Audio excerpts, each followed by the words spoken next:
SPL உங்களிடமிருந்தே தொடங்குறேன். OPS EPS இணைவு அப்படின்றது அது இனி சாத்தியப்படுமா? அதுக்கான வாய்ப்பு இருக்கா? இல்ல, அந்த இரண்டு பேரை மட்டும் குறிப்பிட்டு சொல்லி இணைப்பு சாத்தியமானு பார்க்க வேண்டியதில்லை. இது யாரோ இரண்டு தனிநபர்கள் செய்கிற விஷயமும் அல்ல. அதிமுகவின் தலைமை பொறுப்பில் ஒற்றை தலைமையாக, ஏகோபித்த தலைமையாக இருக்கிற எடப்பாடி என்கிற ஒரு தனிநபர்னு கூட சொல்ல மாட்டேன், பெருந்தன்மையும் எதிர்கால சிந்தனையும் கட்சியினுடைய எதிர்கால நலனையும் மனதில் வைத்திருக்கிற எடப்பாடி தான் இதுக்கு முதன்மை தேவையே தவிர தினகரன் விரும்புகிறாரா, சசிகலா விரும்புகிறாரா, ஓபிஎஸ் விரும்புகிறாரா, இதெல்லாம் இரண்டாம் பட்ச கேள்விகள் தான். 40க்கு 40 தோல்வி என்பது அதிமுகவுக்கு புதிதல்ல. கிட்டத்தட்ட ஜெயலலிதாவும் இந்த கசப்பை சுவைத்தவர் தான்.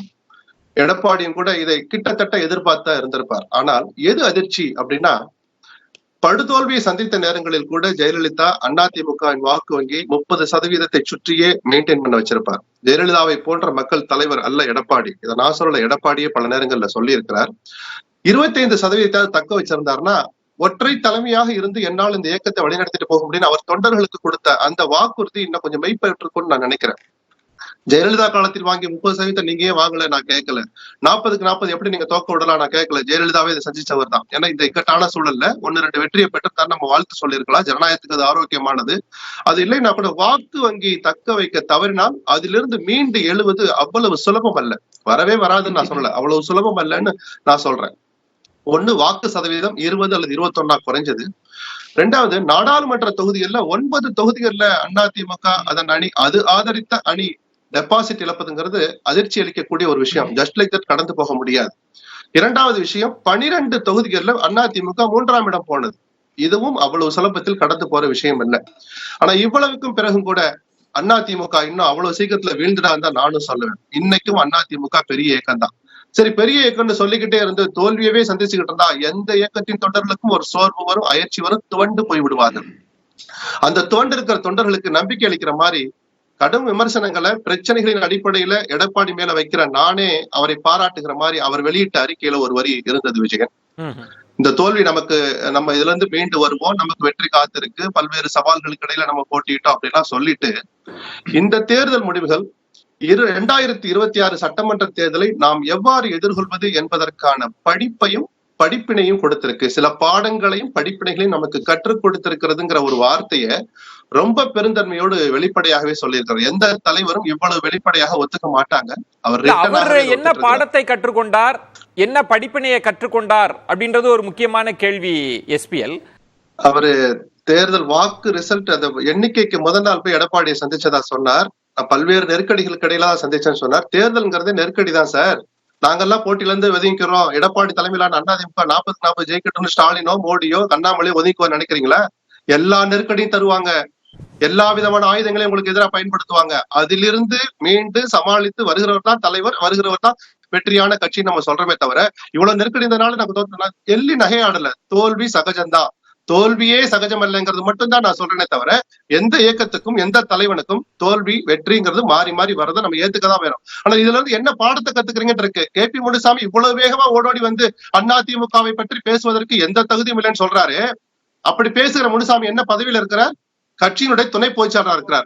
உங்க வார்த்தையில ஒரு பதில் சொல்லுங்க. சொல்லுங்க மணிகண்டன், நிறைய கமெண்ட் இருக்கு, மொத்தமா பேசுங்க. நான் ஒண்ணு இல்லைன்னு சொல்லணும், உங்க நல்லதுக்காக தான் நானும் இருக்கிறேன். அவர் கட்சியினுடைய துணை பொதுச்செயலாளர் இருக்கார். நீங்க 2 நிமிஷம் முன்னாடி என்ன சொன்னீங்க? எடப்பாடி என்கிற நபர் ஒற்றை நபராக தமிழ்நாட்டை சுத்தி வந்தார். ஏன் முனுசாமி கூட போகல? அவர் 4 தொகுதி போனா முனுசாமி 4 தொகுதி போயிருக்கலாமே, வேலுமணி 4 தொகுதி போயிருக்கலாமே. தங்கமணி கொடுத்த நெருக்கடியை ஏன் KP முனுசாமி கொடுக்கல? தர்மபுரியில எப்படி 2 லட்சம் ஓட்டு வாக்கு வித்தியாசம் வந்துச்சு? அவர் தொகுதி கிருஷ்ணகிரியில எப்படி 1.5 லட்சம் வாக்குகள் வித்தியாசம் வந்துச்சு?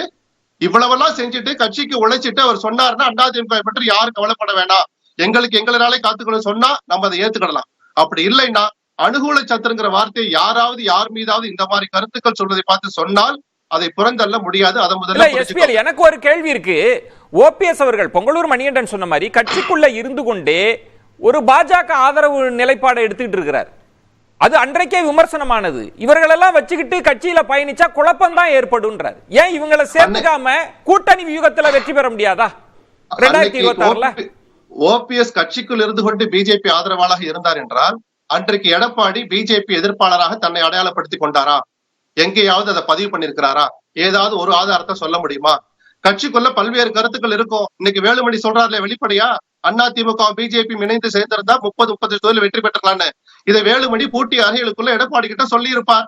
அன்னைக்கு எடப்பாடி அவரை கன்வின்ஸ் பண்ணிருப்பார். இல்ல வேலுமணி, தப்பா புரிஞ்சுக்காதீங்க, சட்டமன்ற தேர்தல் நம்ம எதிர்கொள்றது நம்ம கஷ்டமா இருக்கும், இப்பவே பிஜேபி கழட்டி விட்டாதான் சரியா இருக்கும், நம்ம போகணும்னு நினைச்சா கூட அண்ணாமலையோட துடுக்குத்தனம் நம்மை தடுக்குது அப்படின்னு பல விஷயங்களை சொல்லி அவரும் கன்வின்ஸ் பண்ணிருப்பார். ஒரு இயக்கம் என்றால் எல்லா கருத்துக்களும் வரும். அந்த கருத்துக்களை வாங்கிக்கிட்டு ஒரு தலைவர் போகிற பாதை வெற்றி பாதையா இருக்கணும் தான் நம்ம எதிர்பார்க்கிறோம்.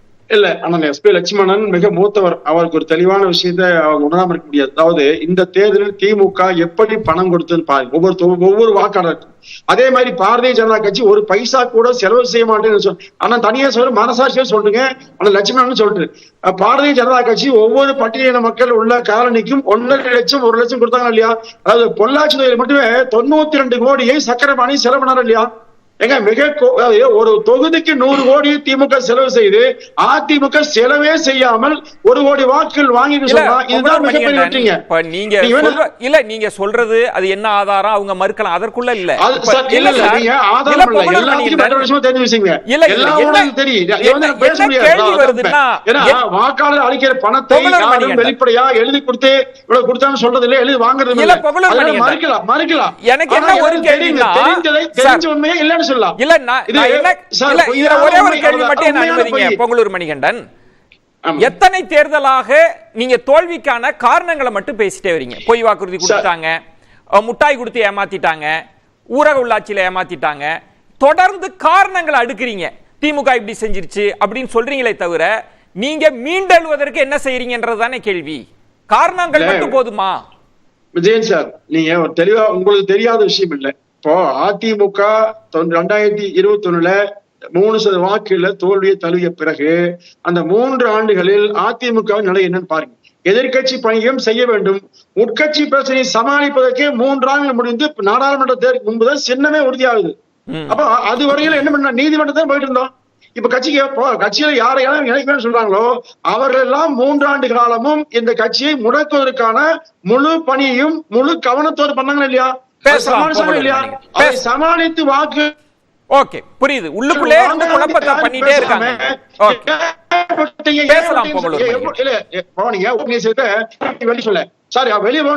அதாவது எல்லோரும் சேர்ந்து இரட்டை தலைமை இருந்தால் சிக்கல் வருது, ஒற்றுமை பயணிப்போம், ஒரு தலைமையில் அம்மா காலத்து மாதிரி இயங்குவோம் சொல்லுகிற போது மாற்று கருத்து வருது. அப்ப மாற்று கருத்து மற்றொரு கருத்து வருகிற போது பன்னீர்செல்வம் என்ன பண்ணான்னு பாருங்க. எங்க ஆரம்பிச்சது